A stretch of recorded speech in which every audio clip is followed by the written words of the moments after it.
আসসালামু আলাইকুম everyone, welcome to my Rina kitchen. আশা করি তোরা ভালো আছো, আমিও ভালো আছি। অনেক দিন হলো তোমাদের। এখন একটু ওয়েদারও চেঞ্জ হচ্ছে, সকলেরই শরীর খারাপ হচ্ছে, কিছু না কিছু হচ্ছেই।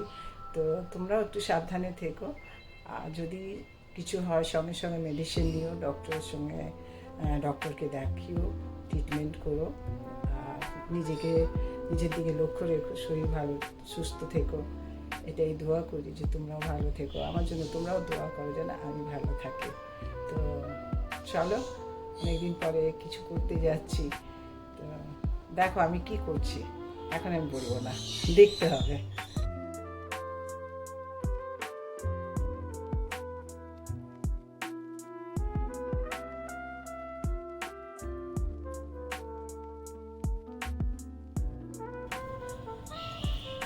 এইটা 1.5 কেজি দুম্বা মাংস। আচ্ছা, অ্যাকচুয়ালি খাসি আর দুম্বা একই, মাংস দেখলে একই মনে হয়। চর্বিও থাকে, খাসিতেও চর্বি থাকে আর দুম্বাতেও চর্বি থাকে। তো এই হচ্ছে দুম্বার মাংস। আচ্ছা, তারপরে হচ্ছে 4টে টমেটো নিয়েছি, এরকমভাবে কেটে নিয়েছি।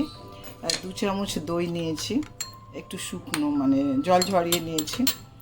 আর তারপরে হচ্ছে 4টে পেঁয়াজ এরকমভাবে কেটে নিয়েছি।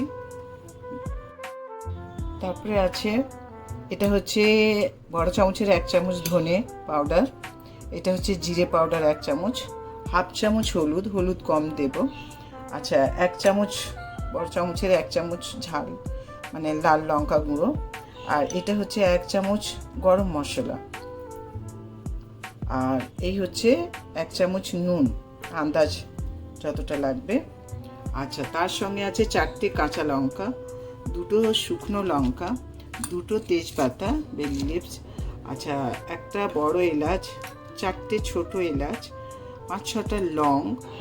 আর এটা হচ্ছে দালচিনি পাউডার হাফ চামচ। আর আমার কাছে পাউডার ছিল তাই দিয়েছি, তোমরা যদি করো তাহলে দালচিনি গোটা ভেঙে দিতে পারো। একটা কাগজি লেবু। আর আছে তেল, যে কোনো তেল নিয়ে তোমরা রান্না করতে পারো। আমি অলিভ অয়েল নিয়ে রান্না করছি। তো চর্বি অনেক আছে, তেল বেশি লাগবে না অবশ্য। আই নিলাম কুকার। তো চলো রান্না করি। আজকে স্পেশাল ডিশ তৈরি হচ্ছে, দুম্বা মাংস রান্না করতে যাচ্ছি স্পেশালভাবে, যেহেতু এই সময় কুরবানির সময়। 2 চামচ আদা পেস্ট আর 2 চামচ রসুন পেস্ট। কুকারে মাংসটা দিয়ে দিলাম। প্রথমে মাংসটা দিতে হবে, তারপরে এর উপরে পেঁয়াজ,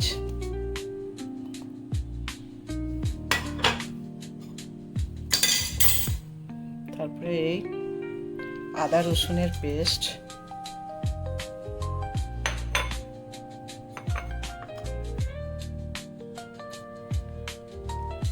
টমেটো 4টে,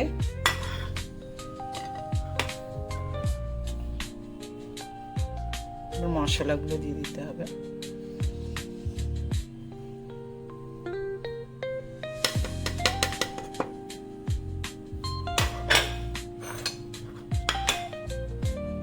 লেবুটা এখন দেবো না, লেবুটা পরে।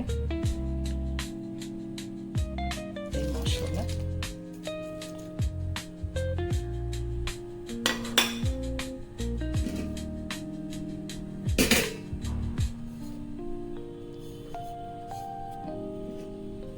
থেকে এবার ওইটা পরে দেব, ভালো করে নেড়ে চেড়ে।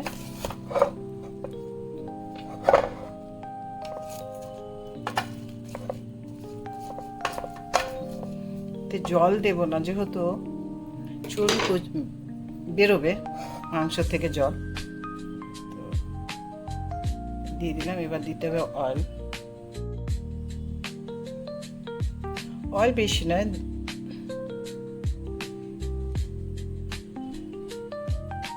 কম 2 চামচ, যেহেতু বেশি তেল দেবো না, এতে চর্বি আছে। অ্যাকচুয়ালি মাটন হোক বা দুম্বা এগুলোতে ভীষণ চর্বি থাকে, তো সেজন্য আমি অয়েল কম দিয়েছি। ভালো করে নেড়ে দিয়েছি।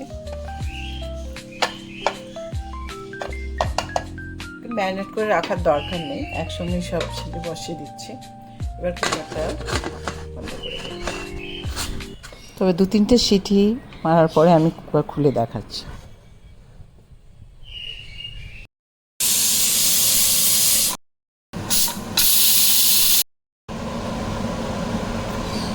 তবে এবার ঢাকনাটা খুলে দেখে দেখা যাক যেরকম কতটা রান্না হয়েছে। অনেকটাই মানে হাত গলে গেছে, মশলাগুলো সব নরম হয়ে গেছে, টমেটোগুলো গলে গেছে, বোঝা যাচ্ছে না। তো কালারটা কত সুন্দর আসছে। খুব সোজাভাবে আমি রান্না করলাম। একটু নাড়াচাড়া করে দিই, কুকারটাকে আবার ঢাকতে হবে একবার। দইটা একটু এখন দেবো, দিয়ে আর একটু নাড়বো। প্রথমে আমি দইটা দিই, হাফ সিদ্ধ হয়ে গেছে, তারপরে দইটা দিলাম। একটু নেড়ে চেড়ে দিই, তারপরে কুকারটা দিলাম।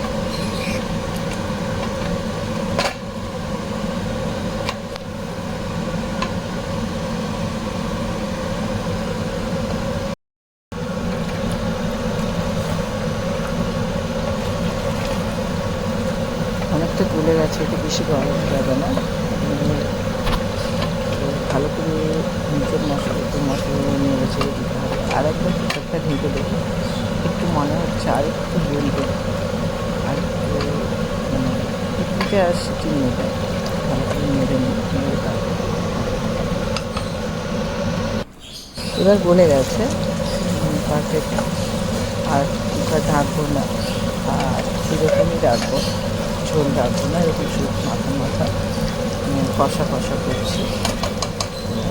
রেডি হয়ে গেছে, ঢেলে আমি তোমাদেরকে দেখাচ্ছি।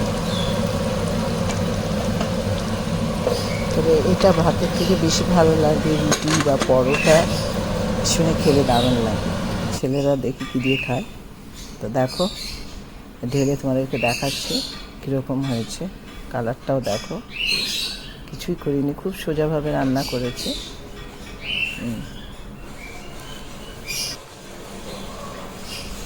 তো যাও, তোমাদের যা আছে তাইরা বাড়িতে রান্না করো আর খাও, আর আমাকে কমেন্ট করে জানাও কীরকম লাগলো রান্নাটা।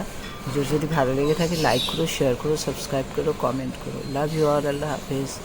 রাখছি, আবার একটা নতুন কিছু নিয়ে আসবো।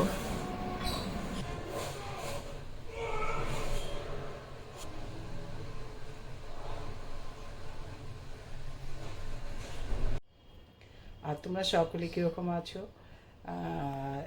ইনশাল্লাহ তোমরা ভালো আছো, আমি আলহামদুলিল্লাহ ভালো আছি। তো ব্লগটা যদি ভালো লেগে থাকে লাইক করো, শেয়ার করো, সাবস্ক্রাইব করো, কমেন্ট করো। লাভ ইউ অল, আল্লাহ হাফেজ।